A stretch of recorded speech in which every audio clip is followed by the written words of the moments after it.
MR Ajith കുമാറിന്റെ ദുരൂഹ flat ഇടപാടിന്റെ വിവരങ്ങൾ റിപ്പോർട്ടർ പുറത്തുവിടുകയാണ്. തിരുവനന്തപുരത്ത് ഫ്ളാറ്റ് വാങ്ങിയ അജിത് കുമാർ ആ ഫ്ളാറ്റ് 10 ദിവസം കൊണ്ട് മറിച്ചുവിറ്റത് ഇരട്ടി വിലയ്ക്കാണ്. 2016 IG ആയിരുന്നപ്പോൾ വാങ്ങിയ ഫ്ളാറ്റാണ് 10 ദിവസം കൊണ്ട് ഇരട്ടി വിലയ്ക്ക് വിറ്റത്. 33 ലക്ഷം രൂപയ്ക്ക് വാങ്ങിയ ഫ്ളാറ്റ് 65 ലക്ഷം രൂപയ്ക്കാണ് MR അജിത് കുമാർ വിറ്റത്. വിവരങ്ങളുമായി ഉമേഷ് ബാലകൃഷ്ണൻ പട്ടം സബ് രജിസ്ട്രാർ ഓഫീസിനടുത്തു നിന്നും TV പ്രസാദ് ഈ രേഖയുടെ കൂടുതൽ വിവരങ്ങളുമായി നമുക്കൊപ്പം ചേരുകയാണ്. ആദ്യം TV പ്രസാദിലേക്ക്. TV പ്രസാദ്, IG ആയിരിക്കുമ്പോൾ നടത്തിയ ഇടപാടാണ് എന്ന് വ്യക്തമാക്കുന്ന രേഖകളല്ലേ നമുക്കിപ്പോൾ ലഭിക്കുന്നത്? PV അൻവർ MLA ഈ വാർത്താസമ്മേളനത്തിൽ പറഞ്ഞ കാര്യങ്ങൾ ശരിയാണോ?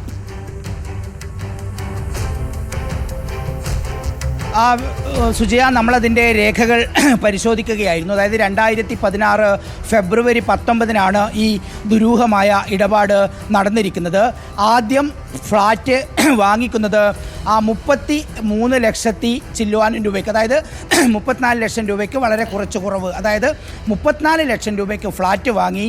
ആ ഫ്ലാറ്റ് 2016 ഫെബ്രുവരി മാസം 29, അതായത് വാങ്ങിയതിൽ നിന്ന് വിറ്റതിലേക്കുള്ള ദൂരം എന്ന് പറയുന്നത് വെറും 10 ദിവസത്തെ വ്യത്യാസം മാത്രമാണ്.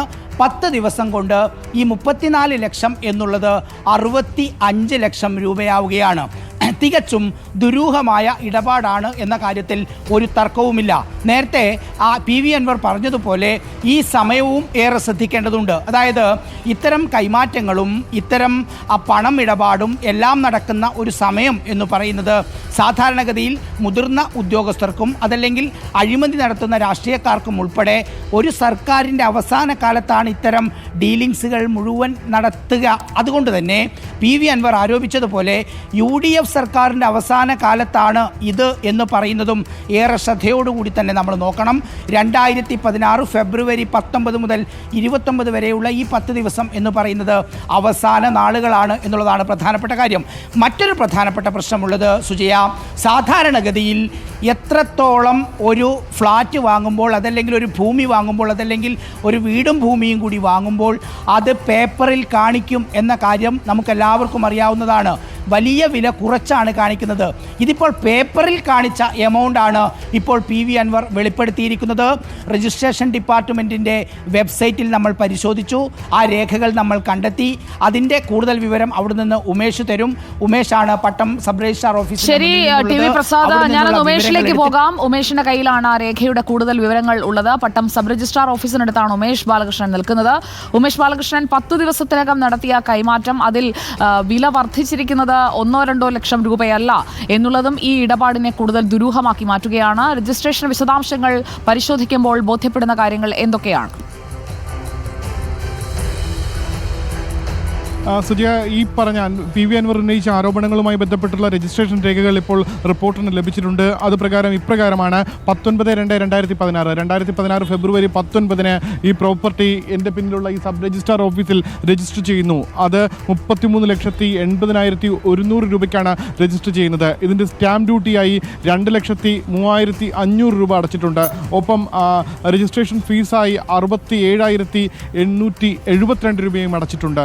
അതല്ല അതിൻ്റെ ഒരു പ്രത്യേകത. ഈ ഫ്ലാറ്റ് വാങ്ങിയിരിക്കുന്നത് ഒരു ശിവപ്രസാദ് എന്നുള്ള ഈ ഒരു MD, അതായത് ഒരു ബിൽഡേഴ്സിൻ്റെ MDയിൽ നിന്നാണ്. MDയിൽ നിന്ന് നേരിട്ട് ഈ MR അജിത് കുമാർ വാങ്ങിയിരിക്കുന്നു. MR അജിത് കുമാറിൻ്റെ മണക്കാട് വീട്ട് അഡ്രസ്സാണ് ഇതിൽ നൽകിയിരിക്കുന്നത്.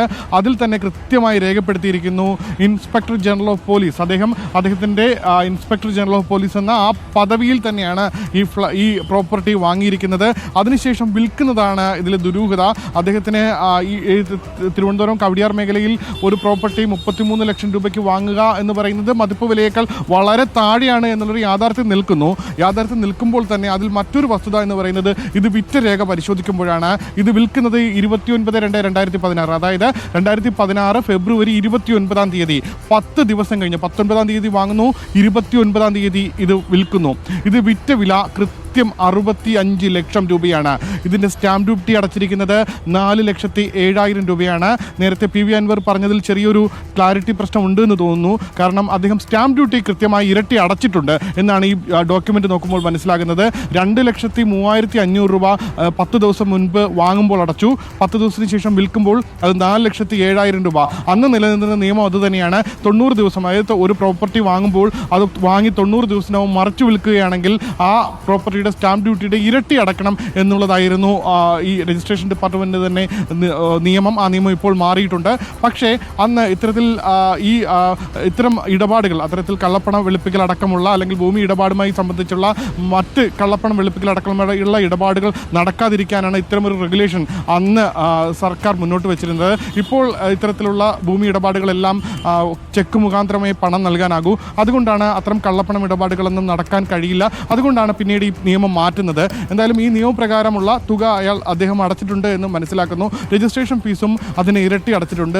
1,30,000. എന്നാലും ഉമേഷ് ബാലകൃഷ്ണൻ, ഉമേഷ് കുറെ കാലമായി തിരുവനന്തപുരത്തുള്ള ആളല്ലേ, ഒരു ഫ്ലാറ്റ് വാങ്ങി 10 ദിവസം കൊണ്ടൊക്കെ ഇത്രയും തുക കൂടുമോ? വിൽക്കുമ്പോൾ ഇത്രയും തുകയൊക്കെ കിട്ടുമോ? ഒരിക്കലും അത് തന്നെയാണ് ഈ ഒരു വിൽപ്പനയുടെ ദുരൂഹത നിൽക്കുന്നത്. ഒരു ഫ്ലാറ്റ് അല്ലെങ്കിൽ ഒരു പ്രോപ്പർട്ടി വാങ്ങിയാൽ ആ പ്രോപ്പർട്ടിയുടെ വില ഇരട്ടിയാകണമെങ്കിൽ ഏറ്റവും കുറഞ്ഞത് ഒരു 5 വർഷം വരെ എടുക്കാൻ സാധ്യതയുണ്ട്. ഏറ്റവും കുറഞ്ഞത്, പ്രത്യേകിച്ച് കവടിയാർ പോലുള്ള തിരുവനന്തപുരം നഗരത്തിലെ ഏറ്റവും വിലപിടിപ്പുള്ള പ്രദേശമാണ് കവടിയാർ പട്ടം മേഖല. ഈ മേഖലയിൽ ഒരു പ്രോപ്പർട്ടി വാങ്ങിയാൽ ഒരു പക്ഷേ 5 വർഷം കൊണ്ട്, മറ്റു മേഖലയിലൊന്നും 5 വർഷം കൊണ്ട് ഇരട്ടിക്കില്ല. കവടിയാർ മേഖലയൊക്കെ പരമാവധി 5 വർഷം കൊണ്ടൊക്കെ ഇരട്ടിക്കും. പക്ഷേ ഇത് 10 ദിവസം കൊണ്ട് ഇരട്ടിപ്പിക്കുന്ന ഒരു മാജിക് അത് MR അജിത് കുമാറിന് മാത്രമേ അറിയാവൂ. അല്ലെങ്കിൽ ഈ പറഞ്ഞതുപോലെ പറയാനുള്ള മറുപടി എന്നതുകൂടി നമുക്ക് തേടണം. ADGPയുടെ ഒരു പ്രതികരണം കൂടി എടുക്കൂ ഉമേഷ് ബാലകൃഷ്ണൻ. 10 ദിവസം കൊണ്ട് അദ്ദേഹത്തിന് ആ ഫ്ലാറ്റ് ഇഷ്ടപ്പെടാത്തത് കൊണ്ട് വിറ്റതാണോ? ഇഷ്ടപ്പെടാത്ത ഒരു ഫ്ലാറ്റ് വിൽക്കുമ്പോൾ ഇത്രയും ഉയർന്ന തുക അദ്ദേഹത്തിന് എങ്ങനെ കിട്ടി? ആ കച്ചവടക്കാരനെയൊക്കെ ഇത്രയും പെട്ടെന്ന് എങ്ങനെ സംഘടിപ്പിക്കാൻ സാധിച്ചു? അങ്ങനെ ഒരുപാട് ചോദ്യങ്ങൾക്ക് അദ്ദേഹവും മറുപടി നൽകേണ്ടതുണ്ടല്ലോ.